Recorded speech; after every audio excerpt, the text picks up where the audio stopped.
Bueno, siguiendo con los regalos del foro, hoy nos regala la presencia de Javier Meloni. Javier Meloni Riva es hijo de padre italiano y de madre catalana. Ingresa en la Compañía de Jesús a los 18 años y se ordena sacerdote jesuita. Actualmente vive en el Centro Espiritual de la Cueva de Manresa, bajo la máxima de bendecir todo lo que llega. La Cueva de Manresa se ha convertido en un centro internacional de referencia en la búsqueda espiritual. Comparte su tiempo con la comunidad de Manlleva, donde personas de distintas creencias se unen para compartir un camino bajo el signo de la no dualidad. Javier es experto en mística comparada, lenguaje interreligioso, licenciado en antropología, estudioso del fenómeno religioso y de los ejercicios ignacianos. Cursar estudios de antropología y su estancia en la India durante 9 meses le hicieron salir de su europeísmo y de su cristianismo inclusivo. Es miembro de Cristianismo y Justicia, profesor de Teología Espiritual en la Facultad de Teología de Cataluña, así como en el Instituto de Teología Fundamental de Sant Cugat de Badalona. Miembro del Consejo Editorial de publicaciones periódicas como la revista Diálogo o Interreligioso o Diagonal. Es autor de más de 20 libros como El Cristo Interior, Hacia un tiempo de síntesis, Dios sin Dios, Voces de la mística. En el camino de Javier han influido muchos buscadores como Ramana Maharshi, Krishnamurti, Nisargadatta, Raymond Panikkar, así como jesuitas como San Ignacio de Loyola, Franz Halis o Tony de Melo. Pero Javier es ante todo un ser humano, alguien que se deja empapar por el amor. Desapegado del saber y humilde, Javier es un canal limpio y honrado de presencia y de amor en lo concreto. El trabajo de Javier nos ayuda a tomar conciencia del momento histórico en el que vivimos. Un momento en el que confluye una pluralidad entre lo cultural y lo religioso y un resurgimiento de lo espiritual. El reto para él consiste en hacer una síntesis tanto de las religiones que pertenecieron a la primera inocencia como de los actuales buscadores que tienen una actitud crítica respecto de las religiones. Javier nos anuncia un nuevo paradigma en el que la no dualidad da luz a todas las búsquedas contemporáneas, cambia las reglas del juego, nos da una nueva manera de entender la religión, si bien ya estaba presente en tradiciones como en los ejercicios ignacianos. Hace pocos meses leí una entrevista que te hacían en la que definías a los místicos, decía la entrevista, los místicos no son ingenuos, son inocentes, porque el inocente lo ve todo, lo percibe todo y sin echarse atrás se entrega. El místico ama su tradición, pero no hace un absoluto de ella. Su sola presencia ayuda a los que le rodean a descubrir la hondura que les habita. Estas palabras solo las puede escribir alguien que ha escuchado la voz de la mística, pero también alguien que la ha experimentado. Javier, queremos agradecerte nuestra gratitud por todo lo que aportas en estos tiempos de cambio de paradigma y, como no, agradecerte que hayas aceptado nuestra invitación para guiarnos por el camino de las fuentes de la compasión. Muchas gracias.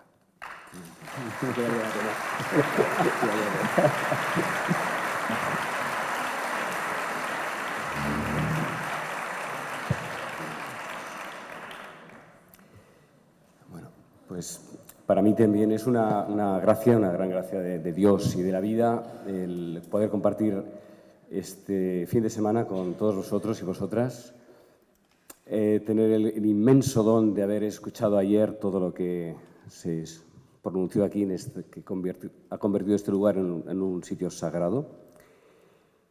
Y quisiera, en la medida de lo que pueda, entrelazar lo que había preparado con lo que ayer fue pronunciado, porque lo bonito que tienen unos foros como estos es que el mismo foro es un camino, ¿eh? Se hace un recorrido desde que llegamos a primera hora ayer hasta que salgamos al mediodía hoy.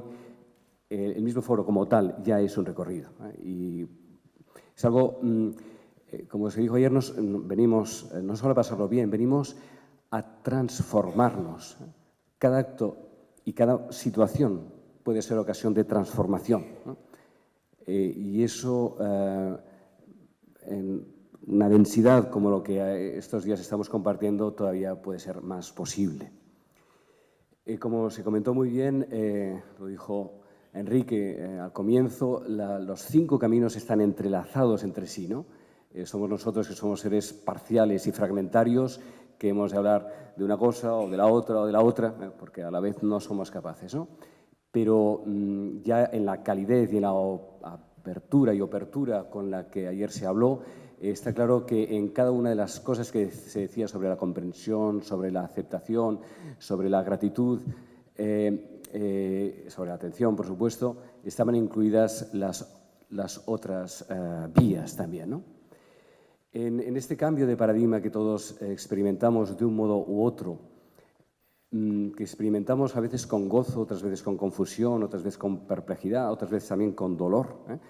Porque, como os he dicho muy bien, la diferencia entre ingenuidad e inocencia está en que la ingenuidad es una manera de eludir lo conflictual, lo asombra, lo difícil, ¿eh? Y entonces podemos hacer también una espiritualidad excesivamente inconsistente o que solo mira lo fácil, lo bonito, y entonces escaparíamos de la realidad en lugar de transformarla y dejarnos transformar por ella. Digo, la importancia del cambio de paradigma es que estamos llamados a abrazar cada vez mayor realidad. Yo creo que esto es lo que hace crecer a la especie humana y yo creo que eso es lo que nos acerca a lo divino, si lo entendamos teístamente o no teístamente, como la profundidad que posibilita todo, ¿eh? Por lo tanto, cuanto más la especie humana, creemos, va abriéndose, evolucionando, más capaz es de abrazar mayor realidad. El acento puesto ayer, en la mañana sobre todo, fue en torno a la dimensión cognitiva o intelectiva de la comprensión, ¿no? La comprensión. Estamos, como seres humanos, como especie, crecemos también, una criatura crece cuando es capaz de comprender más lo que vive, ¿no? Bien, pues ese crecimiento atañe también al corazón, ¿eh? Crecemos cuando somos capaces de abrazar más lo que antes no éramos capaces de acoger, ¿eh? Ni de aceptar. Justamente todo el proceso que nos describió Armel fue la comprensión y la capacidad de acoger, de amar, de abrazar, y las cosas son inseparables. Y hemos de añadir un tercer elemento, que es la acción, ¿eh? Hasta que todo esto no se concreta, no se encarna, no se realiza, no se historiza o se materializa, el pensamiento o el sentimiento queda a medio camino, ¿no? El camino se completa cuando se realiza, ¿no? Cuando se concreta, cuando se encarna, porque somos seres encarnados. Y nuestra condición humana solo la entendemos a través de nuestra corporalidad. Es el primer paso que hemos hecho en la meditación de hoy, ¿no? Sentirnos en nuestra materialidad, ocupando espacio-temporalidad. Y si ocupamos la espacio-temporalidad es también para transformarla, comprendiéndola y abrazándola. Entonces, esto justamente son los 3 caminos hindúes, ¿no? El karma marga, el jnana marga y el bhakti marga. Son 3 caminos inseparables que uno a través de la acción, otro a través de la comprensión y otro a través de la devoción, son vías de realización, vías de alcanzar la completud. Luego, por vocación, por situación, por momentos en la vida, puede predominar más una vía que la otra, pero las 3 forman una sola realidad. Por lo tanto, hablar de la compasión incluye las otras 5 si añadimos la confianza que ayer se mencionó, pero con un acento particular, ¿no? Focalizándonos en un punto específico, que es esta palabra que hace unas décadas nos hubiera sorprendido, porque más bien la palabra compasión suscita interrogantes. Ha habido un modo de entender la compasión muy pernicioso, que es como un sentimiento de lástima que tengo por alguien que sufre, pero visto desde arriba, digamos, ¿no? Cuando uno se compadece, según como se haya utilizado esta palabra en otro tiempo, humilla al otro, ¿no? Lo humilla, porque se siente mirado desde arriba, compadecido, pero no reconocido, ¿no?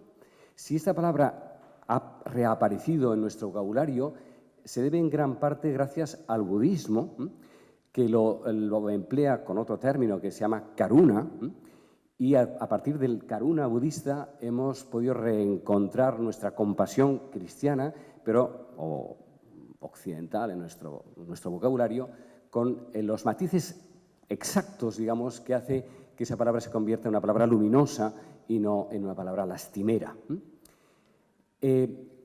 Compasión viene de compazos, padecer con, sufrir con. Y no es lejana a la empatía, que es empazos, sentir dentro del otro, empatheia, ¿no? Pazos, sufrir, padecer, sentir. Cuando una persona es empática, siente con la otra persona, siente dentro de la otra persona. Y tampoco es lejana a la palabra simpatía, simpatheia, palabras griegas, y compasión, en cambio, es una mezcla entre latín y griego. La simpatía, una persona simpática, es alguien que sentimos que siente con nosotros, que sentimos conjuntamente. Esta persona es simpática, tiene una capacidad empática con la que me siento bien, me siento a gusto, me siento con ella, me reúno, me siento convocado por ella. Eso es lo que despierta la simpatía. Una persona empática, una persona que tiene la capacidad de sentir con el otro. Y una persona compasiva es la que efectivamente hace suyo el dolor del otro. En el budismo hay como dos palabras diferentes para hablar del amor, ¿no? También una palabra tan amplia, tan excesiva y a veces tan difusa, tan bella, pero al mismo tiempo tan susceptible de ser pervertida por un uso indebido y sentimentaloide de esa palabra, pero sin quitarle todo el potencial de fuerza que tiene. La palabra amor, que contiene una grandísima constelación de términos, en el budismo se difracta en Maitreya, Maitri y Karuna.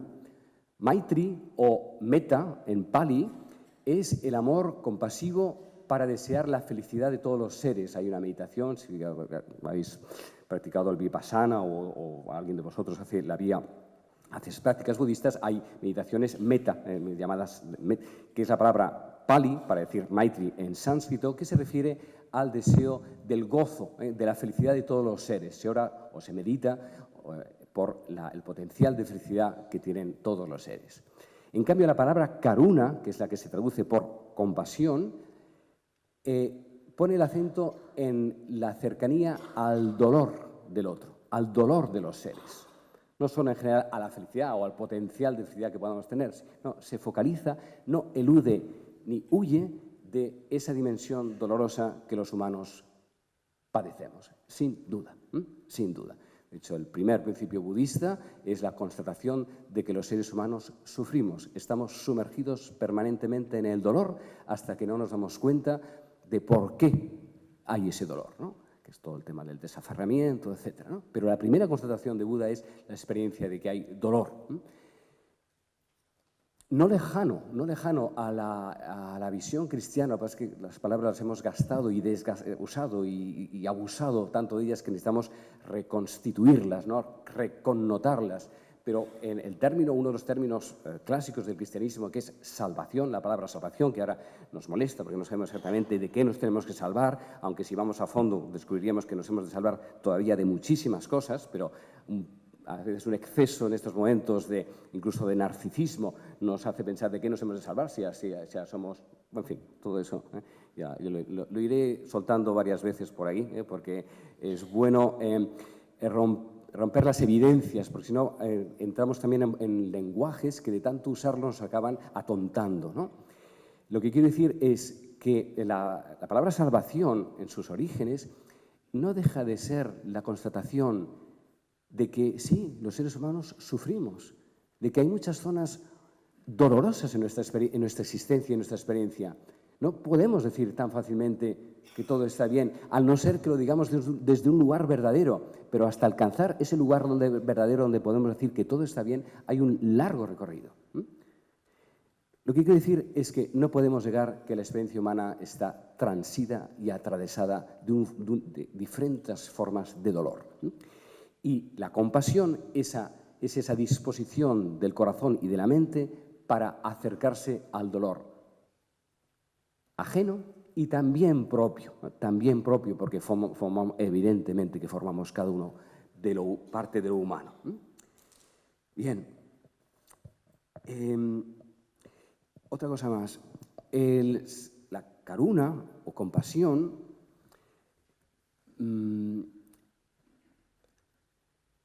a veces puede empezar por un sentimiento, pero el proceso de transformación al que ayer se nos remitía, ese cambio de paradigma que de algún modo experimentamos que se está produciendo, es pasar del sentimiento esporádico y a veces efímero si no lo concretamos, al estado, vivir en estado de compasión, que es un modo global e integral de estar ante los demás, ante la realidad, ante uno mismo. No se trata de sentimientos, se trata de una percepción global que me sitúa en una comprensión de las cosas que de algún modo transforma nuestro instinto natural de estar a la defensiva y a la ofensiva a vivir en estado de abiertos, radicalmente en estado de abiertos.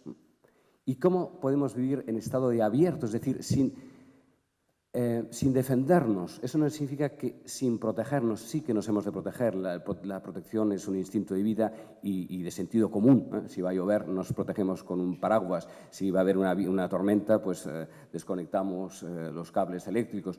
Si ante una agresión, claro que nos hemos de proteger. Pero no de defender, porque en la defensa hay inmediatamente una ofensa. Y estamos en la dualidad. Cuando nos defendemos, también ofendemos o sentimos que nos hemos de proteger de una ofensa.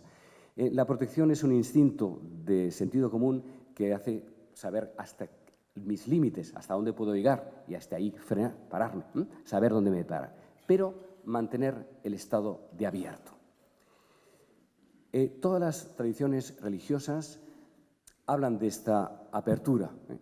De un modo nos dicen que la experiencia primigenia, que al mismo tiempo es la experiencia final, es la percepción de que o bien todos procedemos del uno, el lenguaje más teísta, o que bien todos somos uno, el lenguaje más oceánico, y que en este ser todos uno o proceder del uno no hay nada que nos separe.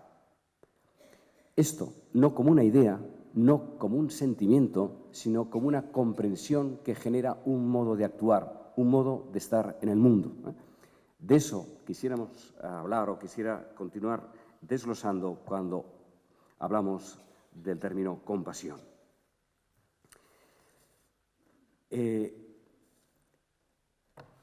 Los místicos, por tanto, de las diferentes tradiciones religiosas hablan de esta percepción.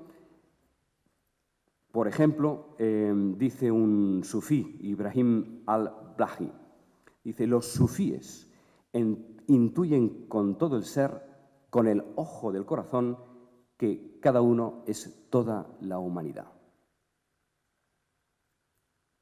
Que cada uno es toda la humanidad. En la tradición cristiana, ¿en qué consiste lo que hemos mal llamado el juicio final? El juicio final, dicho así, mal traducido, que es la revelación final, cuando estemos ante el uno, ¿no?, encarnado en la tradición cristiana en Jesús, ¿qué se nos dirá? ¿Cuánto has amado?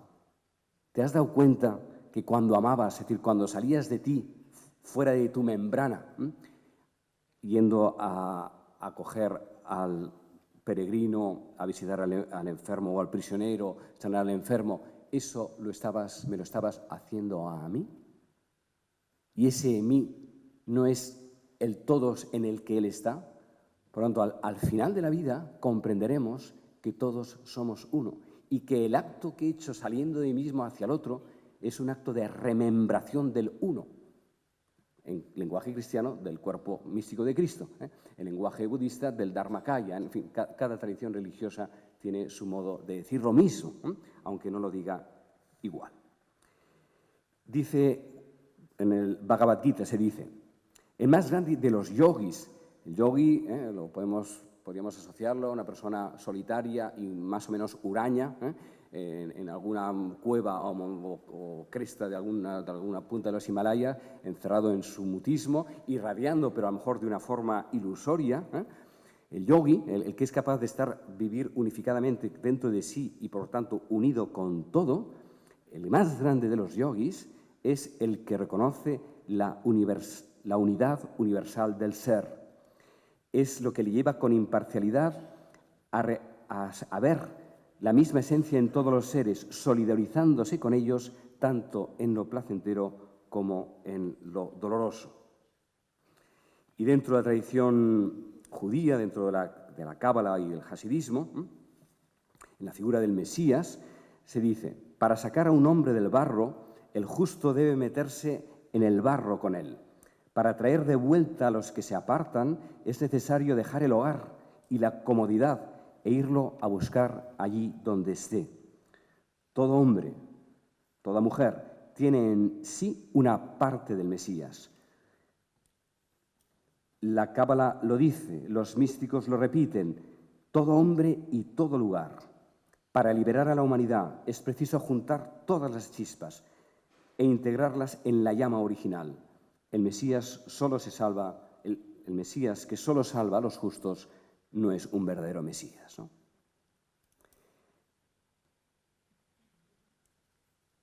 Bien, por lo tanto, estamos ante algo anunciado y enunciado por las tradiciones religiosas de un modo u otro, y nuestra existenciación es la llamada a realizarlo. Para eso existimos, para que ese desmembramiento del ser original se vaya remembrando en la capacidad de planificar nuestra porción de existenciación que se nos da y al mismo tiempo salir hacia los demás, completándonos los unos a los otros en ese ser total.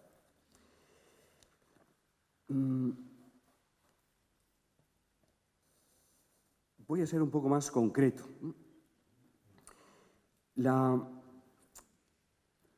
Esta compasión, que al mismo tiempo es comprensión, ¿por dónde comienza? ¿Cómo empezamos a realizarla? Porque estamos todos de acuerdo en que ese es el camino, ¿no? Pero ¿cómo se saltan los bloqueos que desde nuestro instinto de protección y nuestro instinto de defensión impiden esa apertura para alcanzar empáticamente y compasivamente el dolor del otro, cuando a veces nosotros tenemos que arrastrar nuestro propio dolor? ¿Y cómo vamos a abrir el dolor del otro si no podemos ni siquiera soportar el propio? Eso que entendemos que es la vía y el camino, ¿cómo se realiza en nosotros? Bueno, pues un sabio monje que todos conocéis aquí, que todavía viviente en la tierra, que se llama Thich Nhat Hanh, sabéis que todavía vive para sorpresa y perplejidad de muchos, un hombre comprometido en la guerra de Vietnam en su momento y, por tanto, habiendo visto cosas brutales, yo creo que nos ha aportado algo muy importante que forma parte en esos momentos casi de una conciencia colectiva que está en Occidente, cada vez más introducido evidentemente el nuevo paradigma, y tiene muchísimo que ver con la comprensión y con la atención que ayer se mencionó. Dice algo muy sabio, dice, solo podemos amar lo que comprendemos. Solo podemos comprender lo que identificamos y solo podemos identificar lo que observamos. Es decir, que para esa gesta tan alta del amor y de la compasión, que es poder amar lo difícilmente amable, que es el dolor ajeno, porque del dolor ajeno nos defendemos y nos apartamos, o de la agresión ajena o de la brutalidad ajena, cómo podemos ser compasivos con aquello que nos agrede, cómo podemos ser compasivos con aquello que nos repele, pues dice, solo podemos amarlo si lo comprendemos, si identificamos su origen, si somos capaces de ir hasta el origen de ese acto, de esa situación que nos produce dolor o rechazo. Para poder comprender, lo hemos de ceñir, lo hemos de identificar. Ayer se nos dijo bellísimamente las diferentes maneras de focalizar la atención. Hay focalidades puntuales, hay esa focalidad mucho más amplia que lo abraza todo y que esa misma mirada ya es compasiva, pero antes de alcanzar esa mirada más de fondo está la pequeña y humilde mirada de la identificación que pasa por la observación. Por lo tanto, para ser compasivos hemos de ser personas profundamente atentas, despiertamente atentas, lúcidamente receptivas a lo que acontece dentro de nosotros, por supuesto, y fuera de nosotros con la misma presupuestiosidad que el lo de adentro. Personas despiertas, ¿no? Personas radicalmente abiertas y concretas, porque la inmensidad de lo real se despliega en la concretud de lo particular. Cada una de las cosas ante las que estamos es única e irrepetible. Cada uno de los seres humanos ante los que estamos somos únicos e irrepetibles. Y todo eso forma la vastedad de lo real. Pero nuestro alcance, nuestro acceder a esa vida que se nos ofrece y se nos despliega ante nuestros ojos está hecho de momentos y de situaciones concretas, ¿no? Entonces, cuanto más amplios, decíamos, más capaces de abrazar realidad, al mismo tiempo más concretos, más precisos, más amables, más detallistas, ¿no? La persona que ha alcanzado la realización en su plena disponibilidad de aceptarlo y poderlo abrazar todo, se credibiliza en su capacidad de apreciar los más pequeños detalles. Se decía de un rabino, un santo rabino, de la misma tradición que he leído, el mismo que ha pronunciado estas frases del Mesías que hemos escuchado. Una vez traía a muchos discípulos y se cruzaban por la calle y un discípulo iba en dirección contraria y dice, ¿vienes de ver al maestro? Sí, no sabía que había habido un encuentro, una reunión con él. Y dice, no he ido a una reunión, he ido a ver cómo se ataba sus sandalias. He ido a ver solo el gesto de cómo se ataba o desataba sus sandalias. Es decir, el que es capaz de hablar con esta capacidad de abrazarlo todo, al mismo tiempo también es la misma persona que es capaz de atender a lo concreto.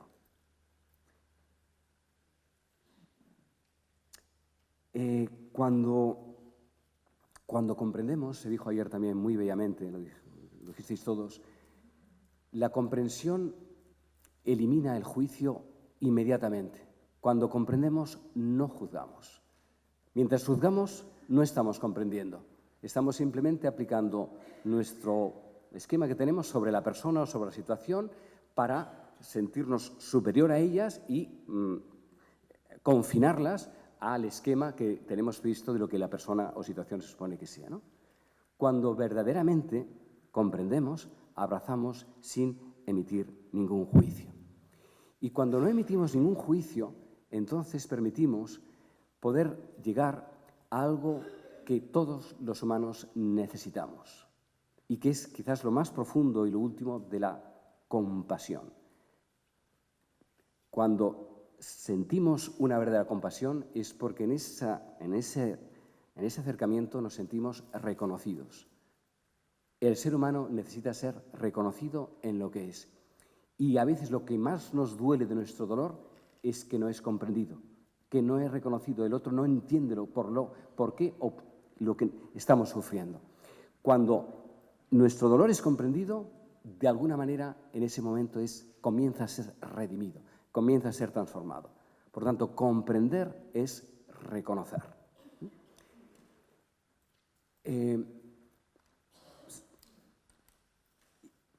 Y reconocer, ¿qué significa? Significa que cada uno de nosotros alberga un modo de percibir la realidad que es desde donde podemos desplegarnos y que cuando sentimos dolor hay como un obstáculo, una resistencia que nos permite justamente posibilitar nuestra capacidad de entregarnos, de desplegamiento. Cuando somos reconocidos en nuestro bloqueo, en nuestro dolor, vamos a la raíz de nuestro impedimento, ¿no? Y liberado ese impedimento, entonces podemos empezar a salir y a ir hacia ese lugar donde estamos llamados a ser. Todas las sanaciones que hay en los evangelios de Jesús son sanaciones de reconocimiento. El milagro se produce no por la magia, digamos, energética de un toque, se produce porque Jesús reconoce el dolor que hay en esa persona. Y cuando esa persona se siente mirada, es cuando se siente sanada, y cuando sanada, entonces puede dar a los demás lo mejor de sí misma, saliendo de su enfermedad.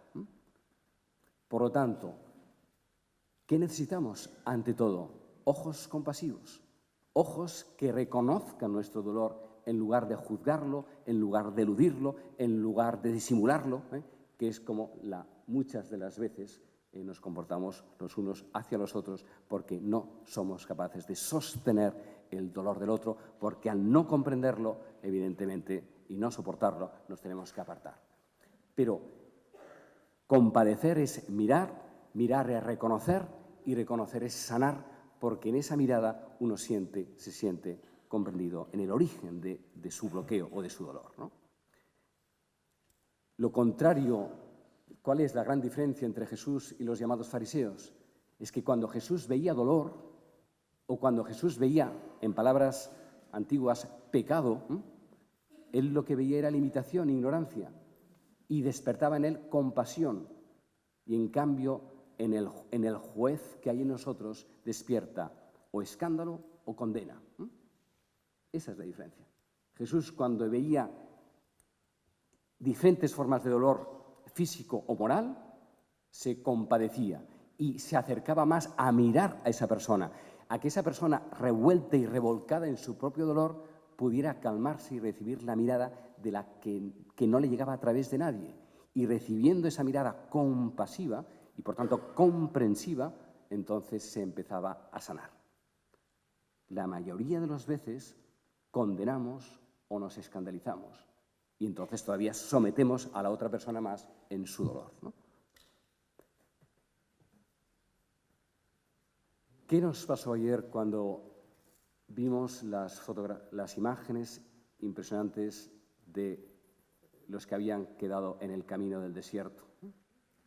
Esas imágenes terribles que ayer vimos al comenzar la charla de Ahmed. Esos rostros post-mortem recibieron el reconocimiento que no tuvieron en vida.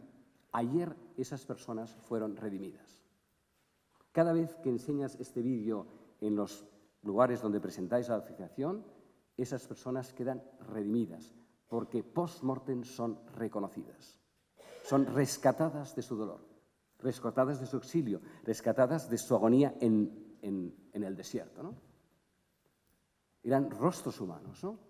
Desfigurados, que al mirarlos con amor y compasión quedaban transfigurados. Ojalá lo podamos hacer antes de que mueran, ¿no? Pero incluso habiendo muerto biológicamente, creemos por la transtemporalidad y transespacialidad de lo real, que cuando en un acto como ayer se ven esas imágenes, al poder ser miradas con ojos de compasión, por lo tanto ojos de reconocimiento, esos rostros vuelven a la vida. Como ayer que te preguntaba, cuando hablas de tus antepasados, ¿dónde están? ¿Aquí, allá? Están vivos, ¿no? Pues esos rostros, esas personas están vivas, ¿no? Cuando las miramos con ojos de compasión, vuelven a la vida, ¿no? Y están ahora con nosotros, ¿eh? posible que ayer algunos de nosotros soñáramos con algunas de estas figuras, ¿no? O que hoy hacer la meditación brotaran. Están con nosotros porque fueron reconocidas. La compasión las rescató de la soledad, de su muerte, del desierto, ¿no? Pues ese es el reconocimiento que da la compasión.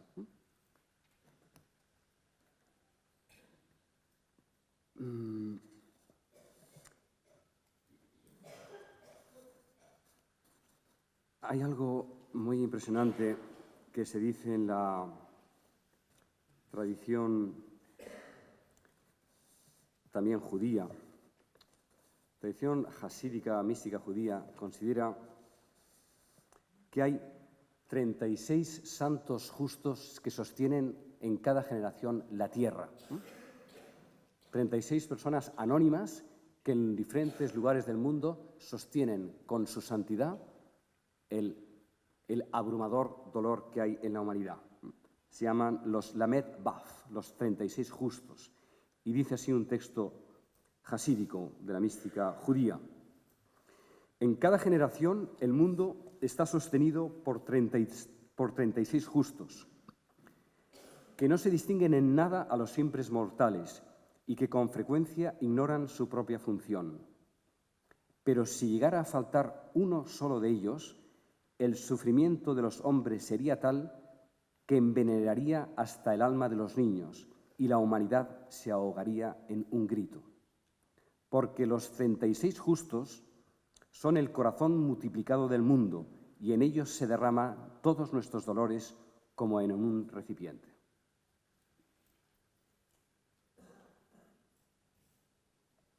«36 justos» es un nombre simbólico, evidentemente. Y potencialmente somos nosotros, ¿no? Porque si es anónimo, en esta sala puede haber uno de estos 36 justos, ¿no? Y estos 36 justos, entendemos, como digo, que no es un número cerrado, es un número abierto, ¿no? Es la dimensión de justicia que hay en nosotros, y por justicia entendemos, la justicia es la palabra de santidad, el correspondiente a santidad en términos cristianos, ellos hablan del justo, ¿no? Es aquella dimensión nuestra que es capaz de sostener el dolor del mundo. La frase es impresionante. Si llegara a faltar uno solo de ellos, el sufrimiento de los hombres sería tal que envenenaría hasta el alma de los niños y el grito de la humanidad se ahogaría en su propio dolor. Por lo tanto, necesitamos de esa manera de estar en el mundo que es capaz de no escandalizarse ni juzgar el dolor del mundo, sino de comprenderlo y porque lo comprende, lo alza, lo transforma.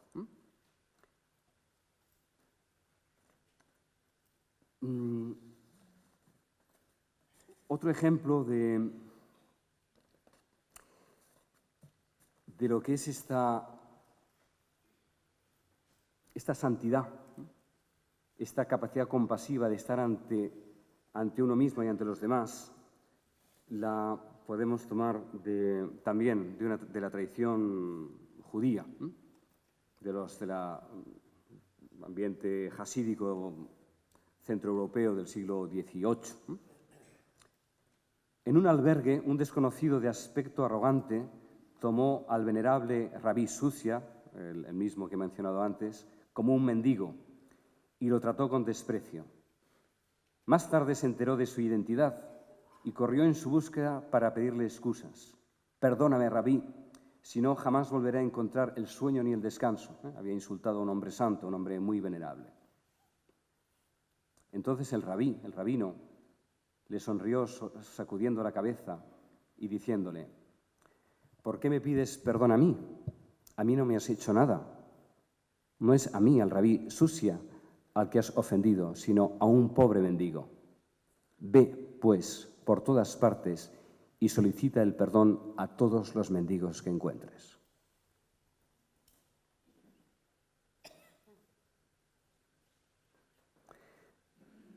Esto es el corazón compasivo, ¿no?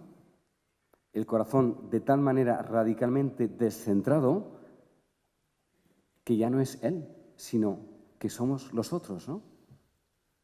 somos los otros. ¿Somos verdaderamente los otros? ¿Somos con los otros? ¿Somos en los otros? Si el nuevo paradigma no nos lleva a eso, ¿qué estamos haciendo, no?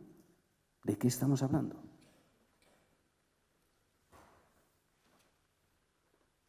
Hoy el conocimiento que tenemos del dolor del mundo es abrumador, ¿no? Absolutamente abrumador. Antes sabíamos solo lo que sucedía en nuestro entorno de vecinos, digamos, ¿no? O en el pueblo al lado, o en alguien de la familia que nos explicaba. Hoy en día solo con abrir una sola página de los diarios es que ya no puedes aguantar con eso. O sea, no, es que ni la primera página puedes llegarlo a acabar, ¿no? O una sola noticia del telediario es abrumadora, ¿no? ¿Cómo somos capaces de sostener esto con compasión sin que nos destruya? Al contrario, que nos fortalezca, ¿no? Que el conocimiento del dolor del mundo no nos bloquee, sino al contrario nos dinamice. ¿Dónde están las fuentes de la compasión para que tanta información no nos abrume, sino al contrario nos vigorice y nos despierte y haga que cada cual en su tiempo y en su lugar dé lo mejor de sí mismo, dé lo mejor de su santidad o de su justicia en términos cristianos, judíos o yógicos o cualquier otra palabra que habla de esa potencial pureza de lo que está llamado el ser humano a ser, a vivir y a compartir? ¿Dónde están las fuentes de la compasión? Pues las fuentes de la compasión están en saberse sostenidos por aquel o aquello del quien en todo momento provienen. No saberlo como algo antecedido, sino saberlo como algo continuamente presenciado, ¿no?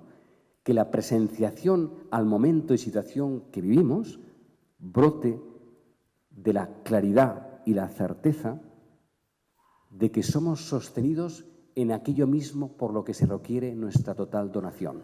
Es decir, la actitud compasiva, que al mismo tiempo es una actitud comprensiva y al mismo tiempo es una actitud activa, las tres vías hindúes, que comportan compasión, comprensión y acción, tienen dos movimientos inseparables.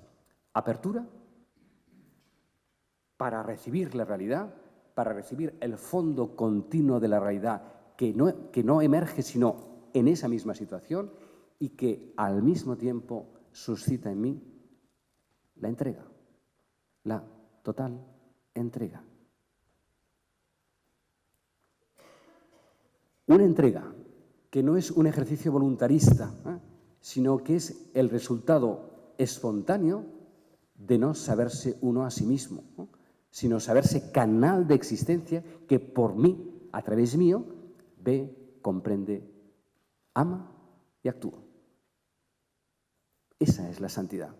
Eso es a lo que estamos llamados. Ese es el nuevo paradigma que está en juego y que luego se concreta de formas muy complejas y muy precisas en nuestras circunstancias de cada día.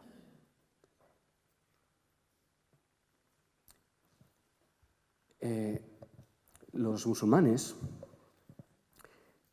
tienen un hadith de Mahoma que dice, referido a Dios, es Dios quien habla, dice: yo era un tesoro escondido,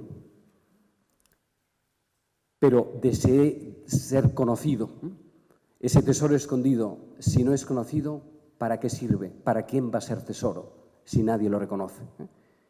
Yo era un tesoro escondido, oculto en mi más profunda esencia, que deseé manifestarme, porque estaba solo. Y en ese salir, en ese desvelarse, nos creó o emanamos de Él para reconocer el tesoro que Él era. Por lo tanto, Dios padece soledad, padece el deseo de ser amado, porque el amor, si no es amado, ¿para qué habrá amor, no?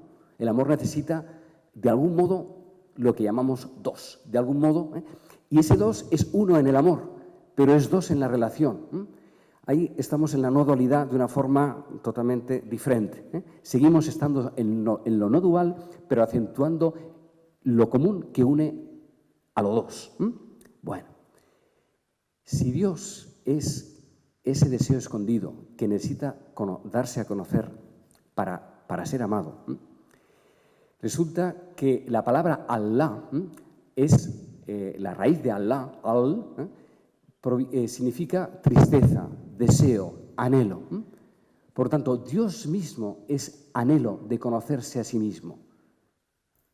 Y nuestra existenciación es la posibilidad de Dios reconociéndose a sí mismo en nosotros.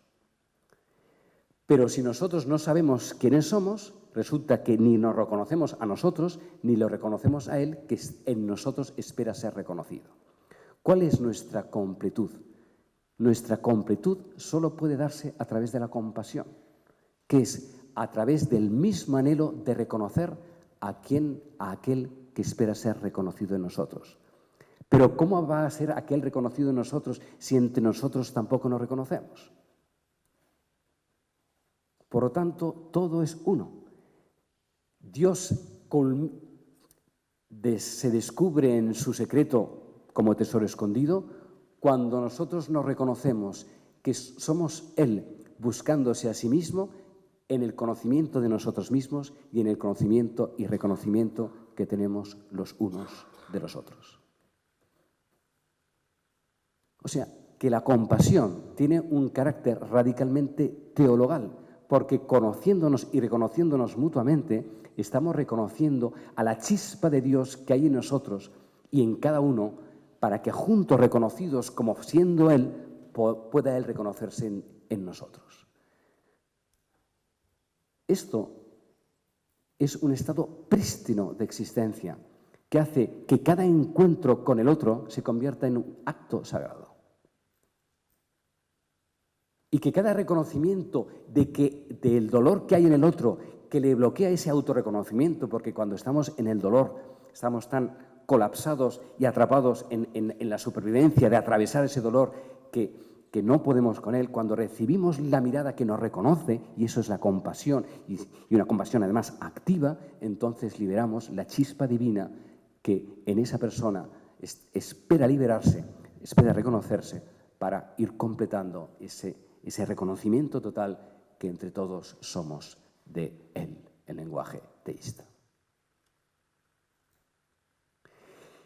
Existe otra metáfora, el lenguaje cristiano de Juliana de Norwich, una bellísima imagen, extraordinaria imagen.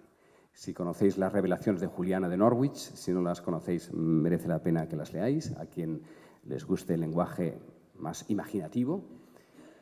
Juliana fue una ermitaña del siglo XV que padeció los momentos más duros de la peste europea de los años 1400, la gran peste bubónica que mató a 1/3 de la población europea en el siglo XV.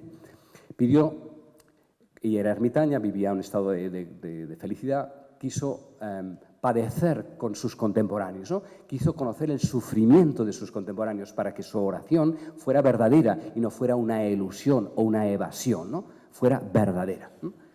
Y entonces se le concedió ese don. Y a lo largo de 24 horas tuvo una especie de ráfagas de imágenes que empezaron con un rostro ensangrentado de Cristo, el rostro de Cristo sudando sangre, que es la humanidad sufriente, y a partir de ese rostro se fueron revelando diferentes situaciones. Y una de ellas era la imagen de un señor medieval, un gran rey, un gran personaje medieval, que tenía ante él un siervo alegre y gozoso, muy solícito, con ojos muy luminosos, ¿no? Pues pendiente de lo que su señor le iba a pedir, ¿no? Y entonces este gran rey le envía a hacer un recado. Has de ir a buscar, no se dice qué es lo que tiene que ir a buscar, pero algo que está lejos y que parece difícil, ¿no? Bueno, y el siervo, con una alegría inmensa de poder servir a su señor, pues se va corriendo hacia donde le han dicho que encontrará lo que tiene que encontrar. Pero con tan mala pata que al cabo de un buen trozo se mete un tortazo increíble, o sea, resbala, y entonces cae como en un gran agujero, ¿no? Y en esa caída queda aturdido, queda dolorido, queda confundido, perdido y queda avergonzado, ¿no? Me he caído, me he lastimado y me he hecho daño. Ya no puedo cumplir la misión que se me había pedido, ¿no? Además, no sé dónde estoy. En esa caída he perdido las referencias. Tengo demasiado dolor, demasiada confusión, demasiada culpabilidad por haber fallado la misión que se me daba, ¿no? Bueno, y todo esto es visto desde el Señor que mira al siervo. Y dice el texto de Juliana, el siervo nunca ha caído. El siervo está haciendo la misión de ir en pos de aquello que se le ha pedido que fuera. Y su caída forma parte de su misión. Su caída forma parte del sí que ha dado para recorrer esa aventura, completar eso que se le ha pedido. No ha caído el siervo. Desde la mirada del siervo, el siervo se siente siempre caído, permanentemente humillado, permanentemente dolorido y perdido. Pero el siervo no sabe salir, ni puede salir, está de tal manera colapsado por la caída y dolorido y confundido y perdido y avergonzado que ni siquiera se atrevería a volver sucio y ensangrentado a su Señor, además diciéndole, es que no he podido llegar a lo que me pedías. Bueno, está ahí como bloqueado y colapsado. Y entonces, ¿qué hace el Señor?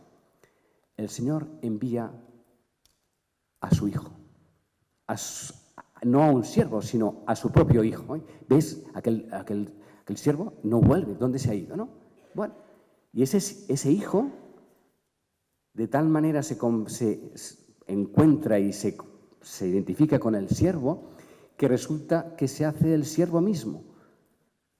Y no queda claro si ese Hijo, en todo el desarrollo de su visión, no queda claro si ese siervo es el primer Adán, el primer ser humano, si ese siervo es concretamente cada uno de nosotros o si ese siervo es el Hijo. No queda claro quién es quién.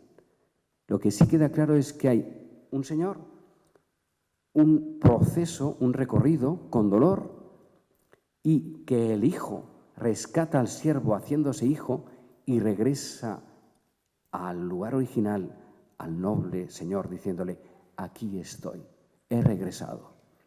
¿Y quién ha regresado? Ha regresado aquel siervo, hijo, primer hombre, con un traje que en el momento de llegar se convierte en algo parecido a ese traje de perlas que ayer mencionabas, María, ¿no? El traje con el que llega el hijo siervo caído, que tendría que ser con harapos y roto, es el traje de un príncipe, ¿no? Y entonces el Señor le dice, has cumplido tu misión porque te has rescatado a ti mismo, te envié en busca de ti mismo. La misión a la que se te envió era conocerte a ti mismo, ser ti mismo, desplegarte en ti mismo. Y ahora tú eres yo. Y ya no hay noble Señor, ni humillado o humilde siervo, sino que hay una sola realización, ¿no? Bien, pues esto es lo que somos cada uno de nosotros, ¿no? Corriendo en pos de nosotros mismos, ¿no? Y corriendo en pos de nosotros mismos, con nuestras caídas, que nosotros interpretamos como caídas, pero que forma parte de la búsqueda del tesoro que está en nosotros mismos para realizar lo que somos, necesita quien nos venga a rescatar nuestro aturdimiento, dolor y confusión cuando creemos que nos hemos perdido y nos diga, pero si tú eres el noble hijo que ha ido, que está corriendo en pos de sí para retornar con lo que es, ¿no? Esa mirada que en versión cristiana es Jesús, ¿no? Que nos viene a rescatar en lo que somos, ¿no? Es la mirada de reconocimiento, la mirada de compasión, que no juzga, se escandaliza ni elude ese agujero, sino que de tal manera compasivamente se identifica con lo que es y con lo que somos para retornarnos a nuestro lugar original con mayor completud, ¿no? Entonces, como ayer precisamente se nos dijo, y como es la experiencia de Armer en todo su recorrido, el dolor o nos destruye, Y hay momentos en que sentimos que el dolor nos puede destruir, y hay situaciones en que sentimos en que el dolor ha destruido y el dolor está destruyendo el planeta en los múltiples escenarios que podemos ver. Esa es una mirada sobre la realidad, y esa mirada está, desde nosotros estamos siempre caídos, desde nosotros estamos siempre doloridos, pero desde el lugar de Dios nunca estamos caídos. Todo está en proceso. No hay nada que no forme parte de ese lento proceso de transformación, tanto personal como colectivo, que la humanidad, en su irrepetibilidad de cada uno de los humanos que formamos parte de ellas, recorremos, ¿no? Entonces, estos caminos del camino, que es justamente ser el siervo que va en busca, en pos de sí mismo, para volver al noble Señor, que es el que en el que nos podemos reconocer como siendo parte de Él, porque Él no puede correr. Él como Señor no puede hacer el recorrido. Nosotros hacemos su recorrido, nosotros existencializamos a Dios, ¿no? Dios no existe, Dios es. Los que existimos somos nosotros, ¿no? Y nuestra existencialización hace posible que se revele el tesoro escondido, que solo puede revelarse a través de aquellos que lo existencializan, es decir, nosotros, ¿no? Y en nuestra vida de cada día, en nuestro acontecer, hecho de situaciones, en momentos brutales, en otros momentos de una gran belleza. Ayer mencionó María, hay tiempos que son oscuros, digamos, ¿no? De noche oscura, tiempos que son de noche luminosa, pero podríamos decir también que hay lugares que son oscuros, que hay lugares de noche oscura y lugares de noche, de albor o de atardecer, ¿no? Y la humanidad comparte tiempos y lugares, aunque sea en el mismo planeta y en el mismo momento, pero en el fondo vivimos cronologías diferentes y vivimos en espacios diferentes, aunque todos estemos en el mismo lugar y en el mismo tiempo. Hay una increíble simultaneidad de situaciones muy complejas, y hoy en día eso ya no nos espanta, porque sabemos que hasta la misma ciencia nos dice que no hay un universo, sino que hay pluriversos, y estos pluriversos están en cada uno de nosotros. Hay cantidad de simultaneización de tiempos y lugares compartidos por un lado, pero totalmente diferentes, porque estamos en tiempos interiores y en lugares interiores diferentes, y sin embargo todo esto forma parte del mismo proceso de desplegamiento, ¿no? Y entonces, cuando compasión, que es el corazón abierto, capaz de no condenar, ni juzgar, ni escandalizarse, sino amar, comprendiendo y actuando, actualizando, realizando aquello mismo que está amando y comprendiendo y por tanto transformando el mundo, entonces vamos haciendo de algún modo que la realidad se acerque de nuevo a su origen, ¿no? A ese apocatástasis que ayer nos mencionaba María, referido a Orígenes.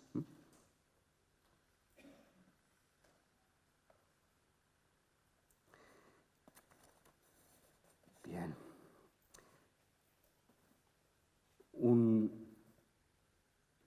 El final del siglo XIX francés, en una época ateizante, cuando parecía que ser inteligente era ser ateo, y en parte era verdad, porque había muchas cosas que habían de madurar sobre las ideas que se tenían de Dios. Surgió una generación alternativa a la frialdad racionalista de aquel tiempo, y Ray Samaritain, Jacques Samaritain, Léon Blois, no sé, hay una generación que ha leído estos autores, ¿no?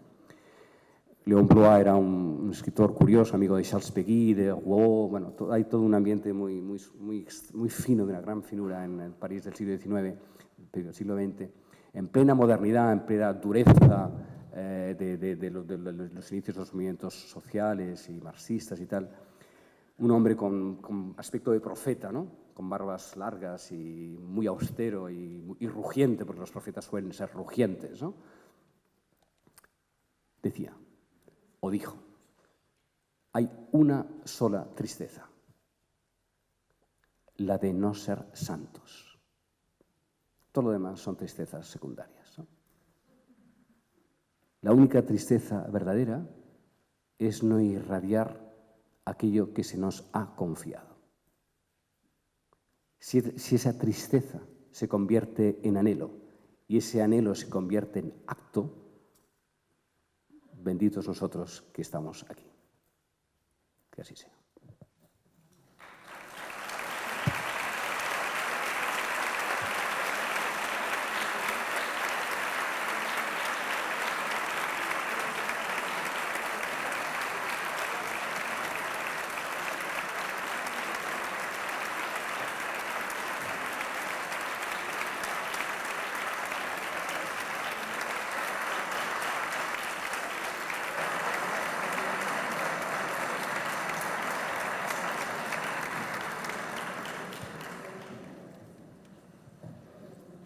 Muchas gracias, Javier. A ver ahora quién se atreve a preguntar algo. No se trata quizás tanto de preguntar como a lo mejor de resonar, ¿no? Y si no preguntamos nada, estamos en silencio, que también se está muy bien. Es decir, que no...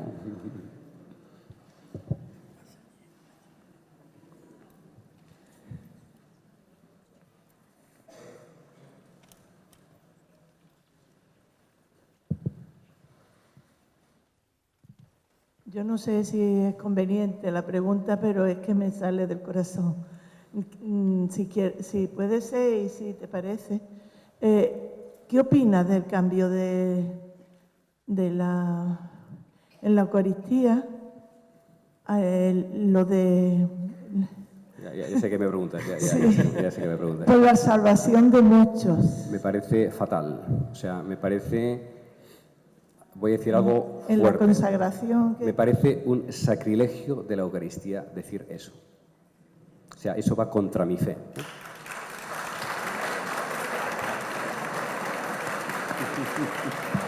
Bueno, para los que... Perdón.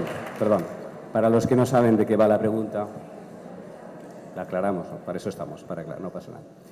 Resulta que una reforma litúrgica que viene de lejos, porque esta es como el poder judicial, digamos, y el poder político. El poder político va rápido y el poder judicial, cuando empieza todo un proceso, pues 5 años después resuelven algo que ya pasó. Quiero decir, pues eso, uno de los dicasterios romanos de liturgia empezó hace años, en tiempos de Benedicto XVI, lo que pasa es que ha salido ahora, pero eso viene de atrás, ¿no? Por los procesos lentos. Quisieron cambiar algunas cosas de la oración eucarística, digamos, ¿no? Algunos elementos litúrgicos. Y una de las cosas más importantes de todas es que en la consagración, en el momento de la consagración del pan y del vino, se dice, tomad y bebed todos de él, porque este es mi cuerpo, esta es mi sangre, entregada por vosotras, nueva y eterna, entregada por vosotros y por toda la humanidad para el bien de los pecados. Y por toda la humanidad, ¿no? Eso es la fórmula clásica, por toda la humanidad. Bueno, pues se ve que en el texto original griego, que puede remitir al verbo arameo, que es lo que dijo Jesús, bueno, haciendo un exégesis muy arcaica, digamos, por lo visto la palabra original no era por toda la humanidad, sino por muchos, ¿eh? Y en ese muchos está incluido todos, pero se ve que dijo muchos, y no, bueno, no sabemos lo que dijo exactamente Jesús. Está claro lo que quería decir, luego como lo dijo, eso es ya interpretaciones posteriores, sin quitar nada la fuerza del gesto, pero las palabras exactas son muy relativas. Bueno, el caso es que ha pasado oficialmente de decirse para toda la humanidad, para decirle en bien de muchos o por muchos, ¿no? Ese muchos, en según quien lo diga, parece, bueno, empezamos por muchos, luego seremos algunos y al final será para pocos, digamos, ¿no? Y entonces seremos, bueno, pues claro, es un desastre, o sea, es absolutamente catastrófico. O sea, yo no lo rezo, o sea, me atenta contra lo que estoy haciendo cuando digo, o sea, me parece un error muy grave. Aunque se podría justificar por el vocabulario, que en hebreo mucho significa todos, pero lo han liado, yo creo que lo han liado. Hola, pues muchas gracias por todo lo que has compartido y justo quería hablar de esa palabra de compartir. No sé si lo has nombrado, pero yo la relaciono con compasión, ¿no? En ese sentido que comparten el prefijo, pero también, o sea, como cuando eres capaz de compartir la energía que hay en la otra persona o la vibración o algo así. Y por otro lado es verdad que ya no es solo, o sea, el sufrimiento nos ayuda mucho a pensar en compasión, porque, bueno, por pazos, ¿no?, que es enfermedad, pero también es en la ignorancia, ¿no? O sea, cuando ves a alguien o compartes algo o una experiencia en la que te viene un juicio, ¿no?, de que alguien está haciendo algo mal, ya no es porque esté sufriendo, sino porque está actuando mal, que bueno, es una forma de sufrir, pero como que también la compasión nos ayuda a no juzgar, ¿no? O sea, en el ver que, en vez de decir, bueno, lo está haciendo mal, dices, bueno, ten compasión por esa persona y entiéndela, ¿no? Como ir hacia la tolerancia.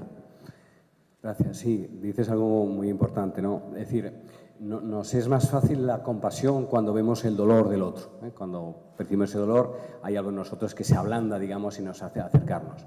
Cuando en la otra persona vemos dureza, una mala acción, incluso sostenida, incluso con insolencia, poder tener ante ese acto que es o insolente, o agresivo, o endurecido, sentir ahí compasión, eso es casi imposible. O sea, totalmente imposible de entrada, ¿no? Porque lo que nos afrenta es más, hay un desafío, ¿eh? Y ante el desafío uno no se hace compasivo, se vuelve reactivo. Eso es el instinto natural y animal y necesario, absolutamente necesario, porque si no se nos devoraría.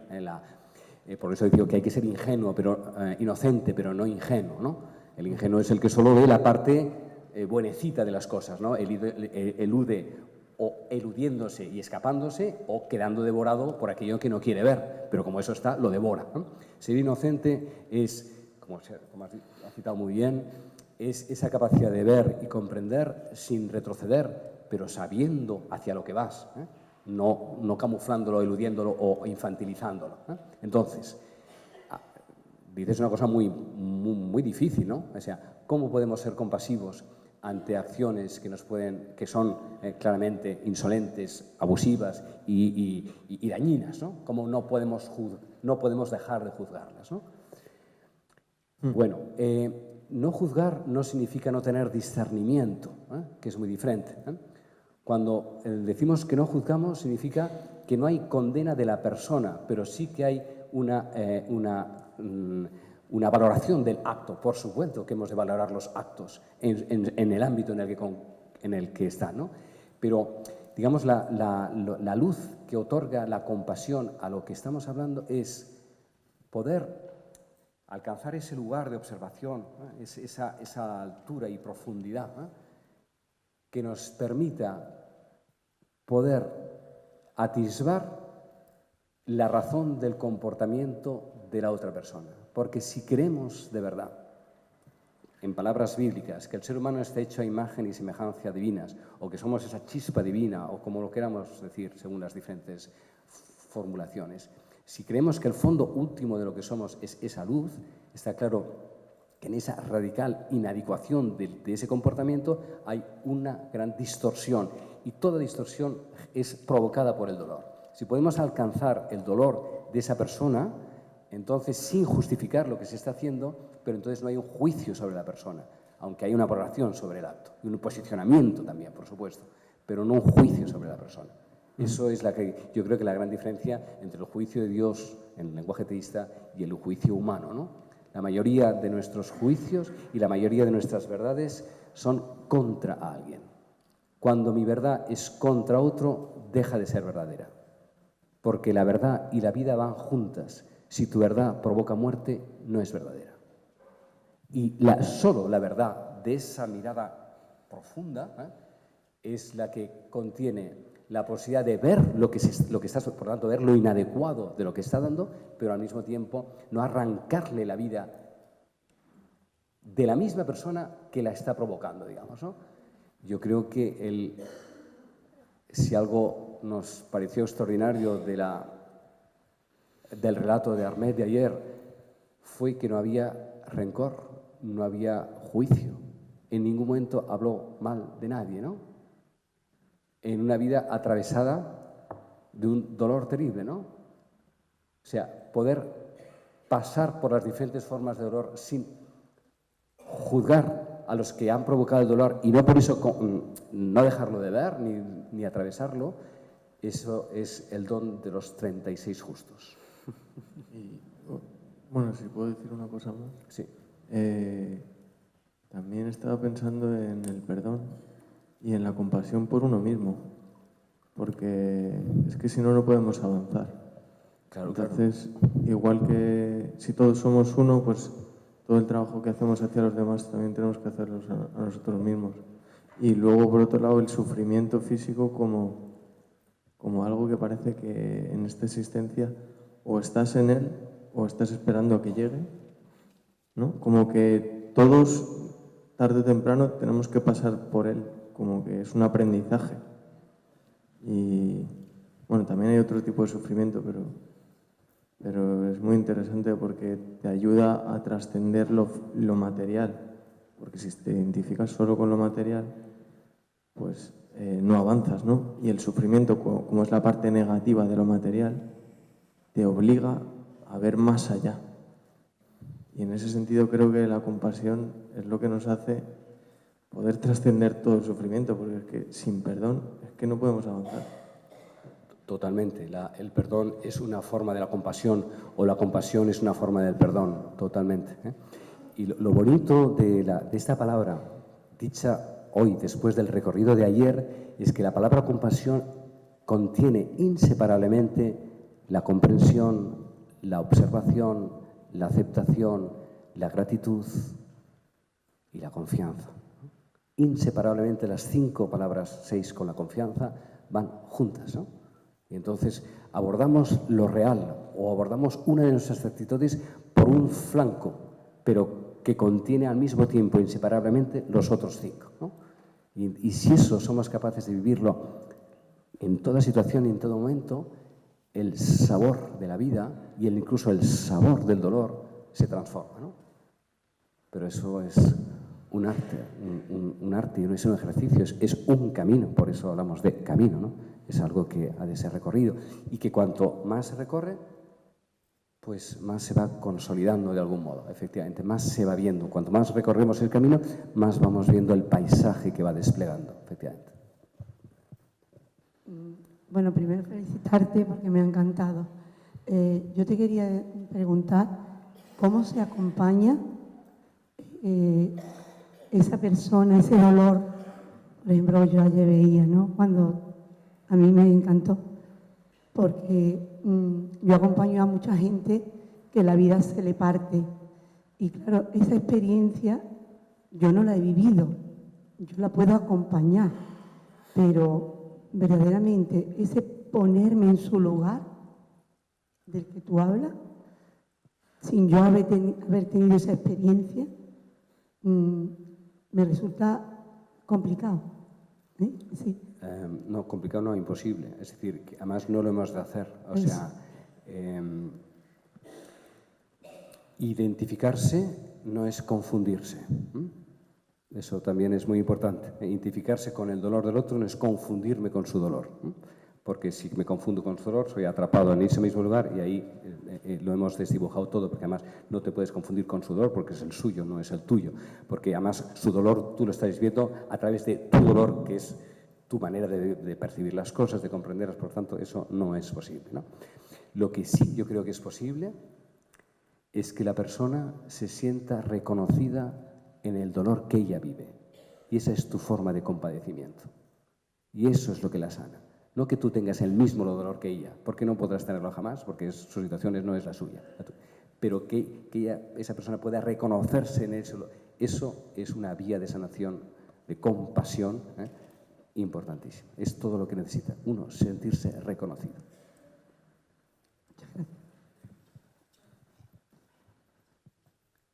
Yo la verdad es que me he quedado un poco muda. ¿A dónde? Perdón. Ahí.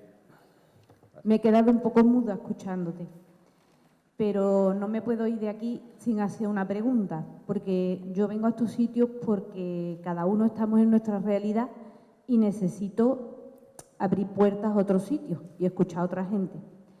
Llevo muchos años trabajando en ambientes religiosos y me gustaría conocer tu opinión, porque estoy totalmente convencida que de aquí cada uno de los que salimos con un tesoro en las manos que llevamos a nuestro sitio, a donde cada uno estamos. Me gustaría conocer tu opinión, si piensas, si los ambientes religiosos ahora mismo, en el momento en el que vivimos, están caminando hacia una cerrazón, a no pensar, a fórmulas estereotipadas, porque yo esa es la sensación que tengo y no sé si es que la tengo yo o muchas veces me pregunto, en todas las épocas de la historia las personas han pensado, uy, es que donde vivo está muy mal todo. No sé, yo tengo esa impresión y como tratamos con gente y trabajamos con gente, siempre intentamos abrir puertas, pero abrimos puertas y nos sentimos como mal mirados, no sé, parece que no estamos haciendo lo correcto porque veo que los ambientes religiosos están caminando por otro sitio. Hay muchos ambientes religiosos, hay muchísimos. Hay todo tipo de circunstancias. Uno puede estar viviendo esa. Sí que en ciertos ambientes eclesiales, me refiero a parroquiales, tal vez, que es, me imagino de lo que estás hablando, ante esta apertura o esta confusión de tantísimas cosas, hay un instinto de protección que es volver a las seguridades de siempre o de antiguas, y entonces pues sí, hay esta reacción hacia la reclusión, digamos, ¿no? Yo diría que hay dos cosas. Una es comprender que bajo una capa, una apariencia de seguridad y de fortaleza, lo que hay es terror, hay temor.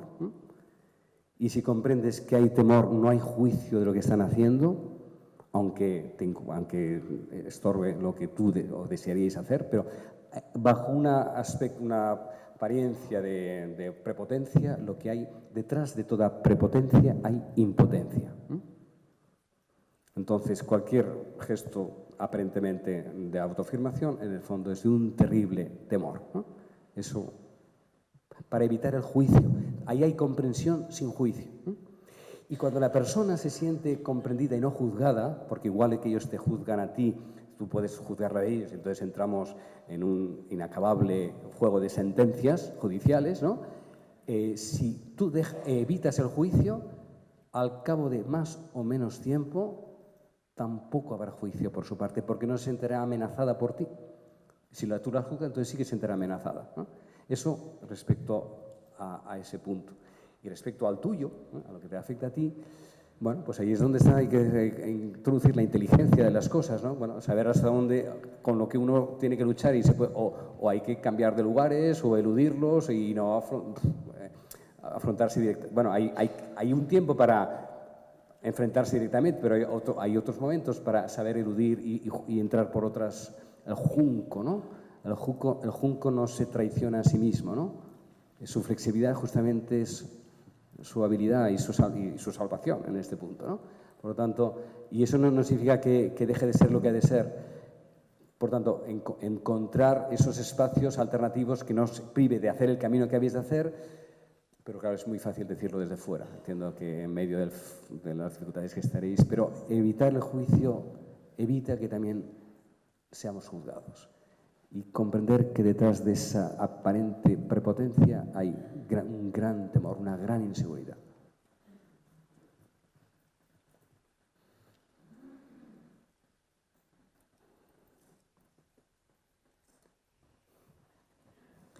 Gracias, Javier.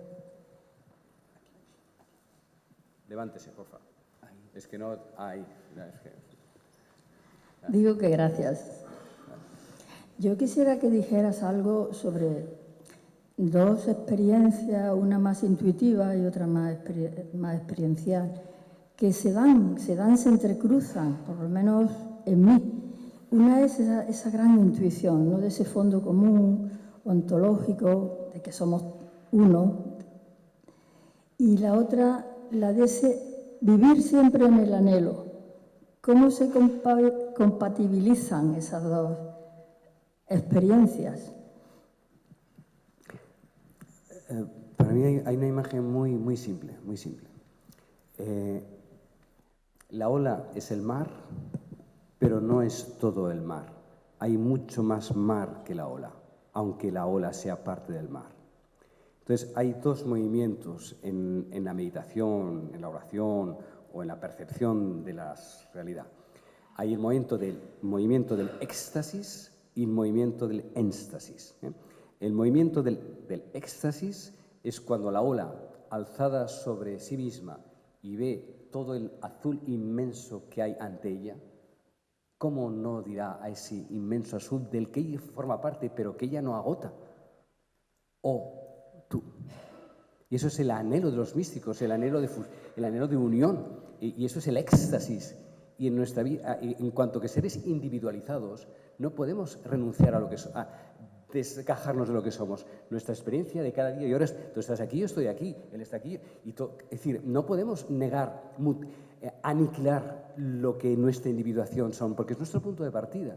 Eso no lo podemos negar. Eso es la no dualidad, el error de muchas no dualidades, que son monismos, no son no dualidades. Mucho de lo que corre como no dualidad es un monismo que anula la individuación. Eso no es no dualidad. Lo de no dualidad es una cosa mucho más sutil, ¿no? La no dualidad contiene entre el 2 y el 1, hay algo ahí que no nos quita la responsabilidad de nuestras... Nosotros estamos situados en lo real, en cuanto que yoidad. Otra cosa es que esa yoidad se va desplegando y entonces tenemos concienciación del agua que somos, y entonces este es el otro movimiento, el éxtasis, es cuando la ola desciende y entonces se sabe mar como el mar, y ahí no tiene que decir tú a eso mismo que ya es, ¿no? Pero luego habrá un momento de que la ola vuelve a alzarse y dice, oh tú, y al mismo tiempo, oh todo, ¿no? Las dos cosas, y la ola no deja de ser menos ola ni en un caso ni en el otro. Pues lo mismo, el anhelo, en cuanto que seres individualizados, forma parte del dinamismo de nuestra existenciación, y gracias a que tenemos anhelo salimos del vientre de nuestra madre y hemos ido saliendo de los diferentes vientres que gestándonos nos podían haber ahogado. Por lo tanto, el anhelo nos hace crecer y salir, y al mismo tiempo todo forma parte de una única realidad, pero en proceso. Eso, como se dijo muy bien, no se puede explicar, es.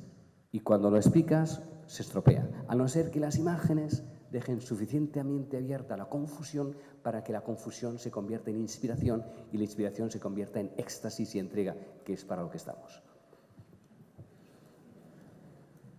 Hace unos meses, Cristianismo Justicia Ponte de pie, por favor. Ponnos de pie, afirmamos. Cristianismo Justicia nos regaló un folleto muy hermoso. Te sigo sin ver, perdón.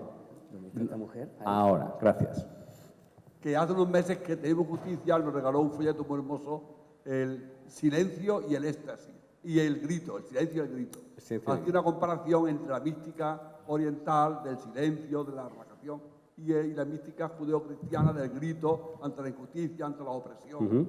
Entonces hay una especie de corriente de que la mística del silencio, los pueblos del silencio son por lo más atrasados, más económicamente, socialmente, y sin embargo los pueblos de la mística del grito, pues están mucho más avanzados, todo el occidente, ¿verdad? Y se ha hablado de la mística como transformación, la compasión, el presente y la transformación. ¿Podría aclararnos algo de esto? ¿Las dos místicas? Sí. Pues eso es la gran suerte que tenemos, que podemos conjuntar lo que llamamos Oriente y Occidente, que no son dos lugares geográficos, son dos modos de estar ante la vida. Oriente es el sol naciente y Occidente es el sol de caída, digamos, ¿no? Y Oriente y Occidente están en cualquier sitio. En cualquiera de nosotros está Oriente y Occidente. Entonces, hay un tiempo para el grito y hay un tiempo para el silencio, claro que sí. No confundiendo el silencio con el mutismo, ¿no? Que es muy importante. Cuando he dicho que te habías quedado muda, me he quedado asustado, porque no se trata de que nos quedemos mudos, sino que nos quedemos silenciados, que es muy diferente. Quedarse mudo es quedarse sin palabra, una palabra interrumpida, una palabra ahogada en sí misma que no sabe expresar lo que tiene. Entonces, si eso lleva a quedarnos mudos, fatal. Nos lleva a quedarnos silenciados para que cuando gritemos, que hay momentos en que hemos de gritar, en ese grito haya algo de cántico. Lo que une el silencio y el grito es el cántico. Y el cántico es la dimensión celebrativa de la existencia, que tiene que ver con lo que ayer nos dijo María de la gratitud, que hace que la circularidad de las diferentes maneras de reaccionar ante la realidad no las opongamos, sino que las complementemos.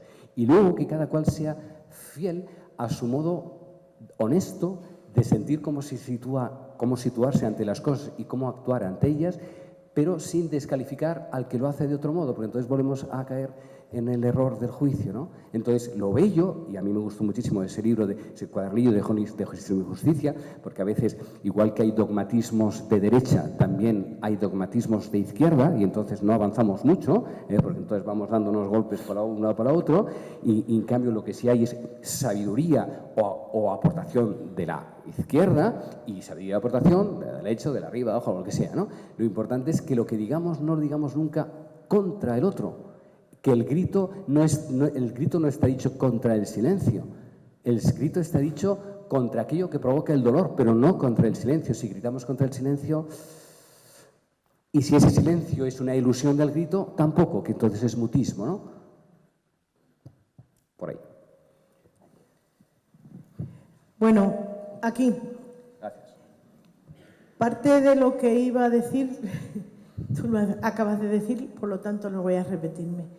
Eso es un buen signo, significa que el espíritu fluye en la sala y se antecede a lo que vamos a decir, con lo cual nuestras palabras no se repiten, sino que se entrelazan. Y entre todos tejemos el gran tapiz de este encuentro, de este momento, que es un acontecimiento sagrado y no una repetición de evidencias y de preguntas y respuestas. Por lo tanto, Gracias.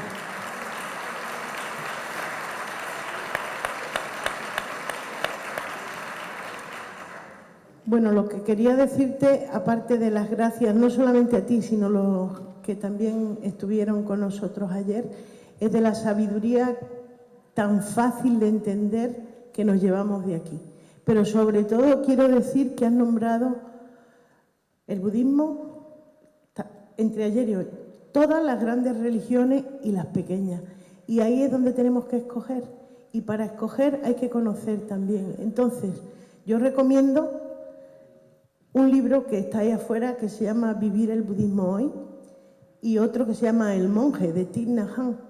Por casualidad y por rebote, yo voy todos los jueves en Granada a una shanga. Yo no soy budista, yo no soy nada. Y un poquito de todo, que es lo que habéis hecho aquí estos 2 días. Un poquito de todo para que seamos uno y de todos. muchísimas gracias.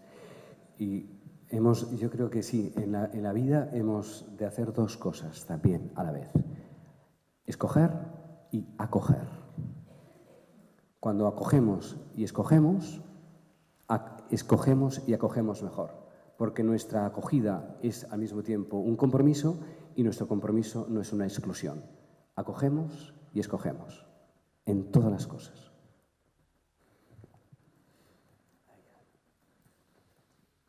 Hola. Yo me he quedado con bastante o con casi todo lo que has estado diciendo en tu disertación y con la que estoy totalmente de acuerdo, pero hay una cosa que sí que me gustaría que me aclararas porque parece que está muy de moda o yo soy muy ignorante, pero he empezado a conocerla hace poco y no la entiendo, que es la no dualidad. Entonces creo que has hecho una pequeña reseña y me gustaría saber, desde tu punto de vista, que sé que eres sacerdote y todo eso, desde el punto de vista cristiano, si es que hay alguna explicación a eso o desde cualquier otro punto de vista. ¿Cuánto tiempo tenemos? tenemos? Y era la última pregunta. No, vamos a ver. Así que... Esto lo he dicho en algunas ocasiones, pero creo que es así. Yo creo que la no dualidad es el término contemporáneo de la mística. Los místicos tienen la experiencia de la no dualidad. Entonces no utilizan estos términos porque el término viene del Advaita hindú, no está en nuestro lenguaje, pero es la manera en que hoy hablamos de la mística.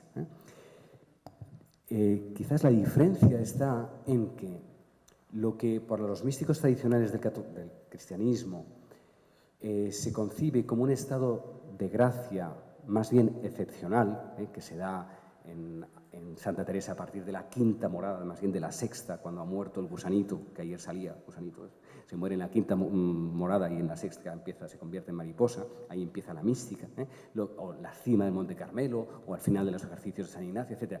Lo que en la mística cristiana es cima y bastante minoritaria, lo que el Advaita contemporáneo, porque hay un signo de los tiempos, porque tiene que ver con el cambio de paradigma que ayer se nos dijo, creemos muchos, sin que esto hubiera de ser ingenuidad, esperemos que no sea ingenuidad, sino nueva inocencia, que lo que hasta ahora era punto de llegada, hoy tal vez sea el punto de partida.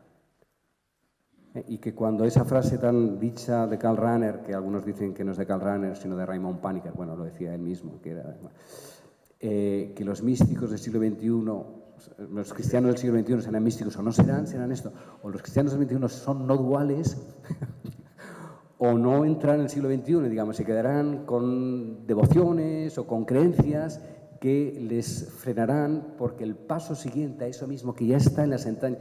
La afirmación dogmática de Jesús es una afirmación totalmente no dual. La Trinidad son formulaciones totalmente no duales, lo que pasa es que formuladas en un lenguaje diferente, pero el cristianismo, el misterio cosmoteándrico de Cristo, que es en el que estamos todos desde el punto de vista cristiano, es totalmente la no dualidad.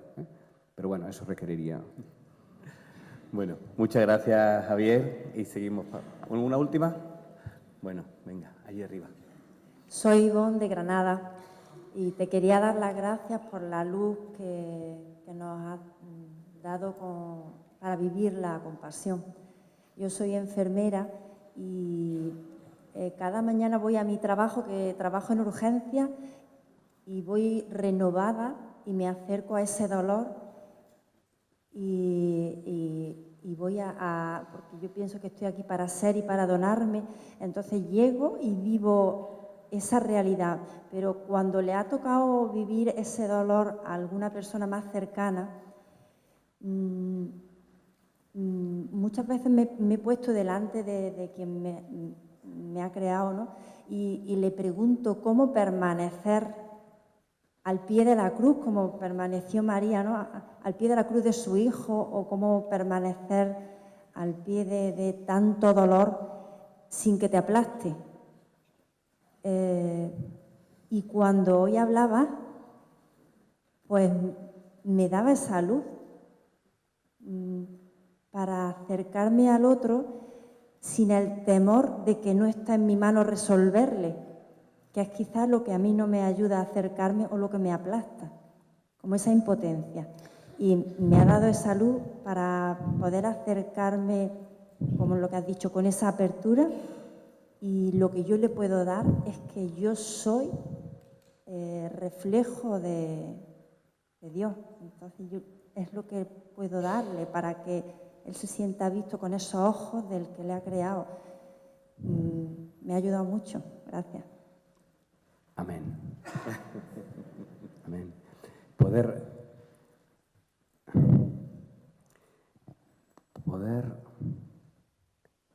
recibir del otro esa mirada de compasión entendida como compadecimiento, o sea, reconocimiento, sin confusión, porque entonces hay miradas que te ahogan con su propio dolor, que lo están vertiendo sobre ti. Tienes tu dolor y además el dolor que estás produciendo en ti, en la otra, que me soporta a mí, entonces eso es catastrófico, ahí hay una confusión terrible.